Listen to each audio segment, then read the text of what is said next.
And the first up, looking very tentative, is Werner Strydom.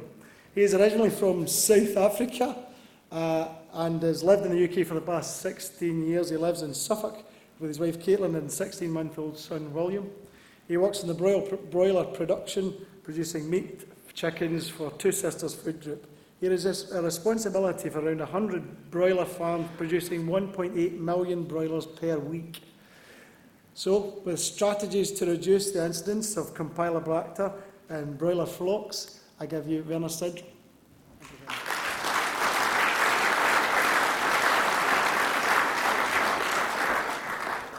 Thank you, Mr. Chairman. Good morning, ladies and gentlemen and fellow Nuffield scholars. I would like to start this morning by thanking the Nuffield Farming Scholarships Trust for bringing forward the biannual Poultry Meat Award to allow me to start on this incredible journey. I would also like to thank my three sponsors, Hubbard, Cobb and Aviagen, for making the funding available for me to embark on this scholarship. I would also like to thank them for their invaluable support during my scholarship, because without you it would have been a lot harder. Campylobacter is a foodborne pathogen that causes food poisoning in humans. It is estimated that 1 in 100 people in the UK contract Campylobacter every year, and the vast majority of those are attributed to chicken.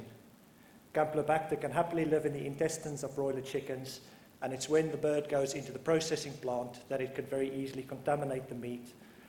When this meat isn't cooked properly, it can cause food poisoning in humans. During my scholarship, I visited 6 countries. I visited New Zealand, Norway, Sweden, Denmark, the USA and Iceland.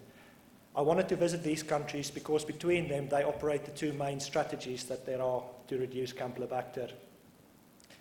The USA and New Zealand use chlorine, and latterly they use peracetic acid in the processing plants to reduce the loading on the carcasses. The idea is that they can use the antimicrobial rinses, and this is one way of producing less Campylobacter on the birds or the carcasses that go to the consumer. This is a practice that we can't do in the EU. It was outlawed a number of years ago on health and safety grounds, and also to put a trade barrier up to stop cheap imports into Europe. So for that reason, I had to visit the Scandinavian countries and follow their approach. They very much focus on reducing the percentage of broiler flocks they have with Campylobacter every year, so all their strategies are on farm. Their approach is very simple and comes down to these 6 points.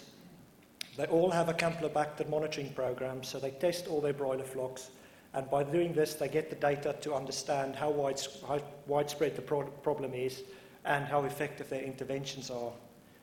They all educate their farmers. This way the farmers all know what they can do day in and day out to make sure they reduce the risk of Campylobacter coming into their broiler flocks. They all phased out the practice of thinning broiler flocks very early on in their fight against Campylobacter.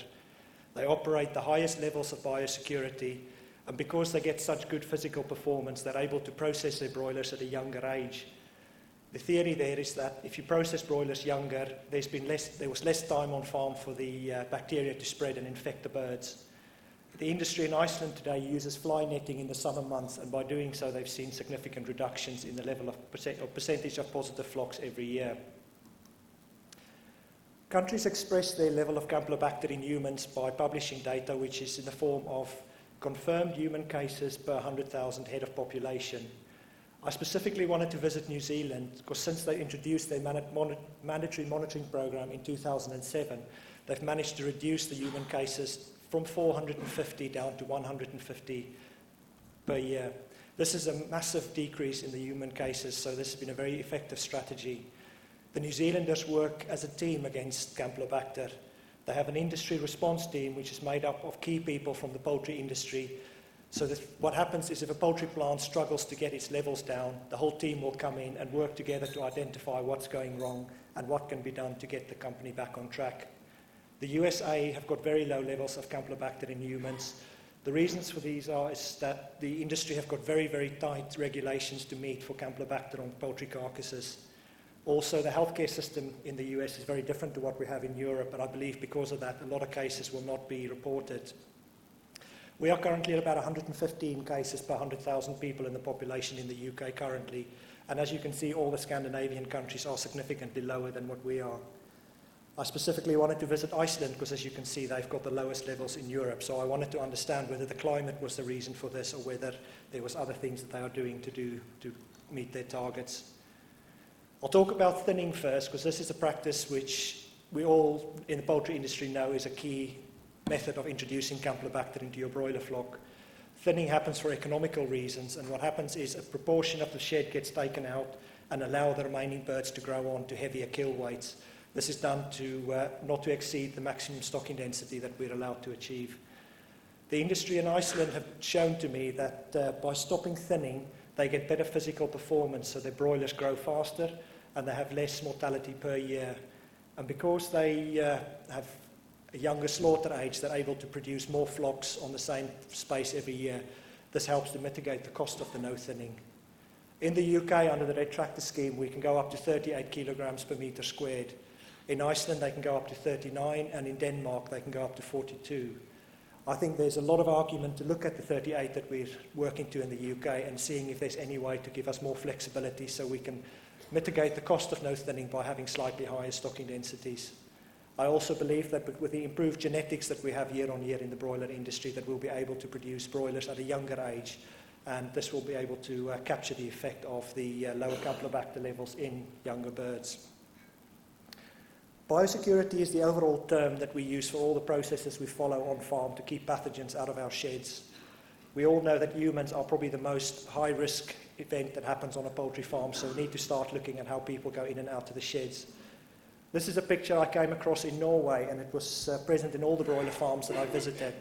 It outlines their double barrier system that they operate throughout Scandinavia, really. You step into the control room, which is where you leave your shoes and your coat.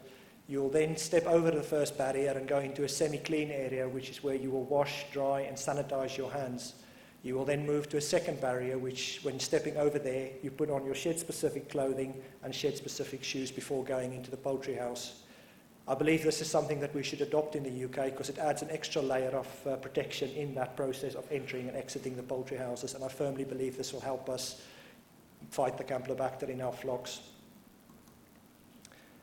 The other processes that are important is around farm hygiene. Something that came out time and time again in the countries I visited is that if you allow your sheds to dry, you will reduce the level of Campylobacter that could contaminate the next flock.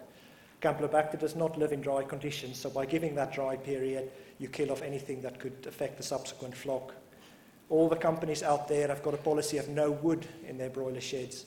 Wood is a permeable surface and cannot be disinfected effectively, so they have got very cleanable sheds with no wood.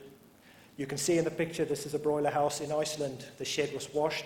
The bales for the next flock was then placed into the shed, and then the shed was disinfected. They placed the bales in before disinfection to make sure that there are no pathogens on the bags that could affect anything.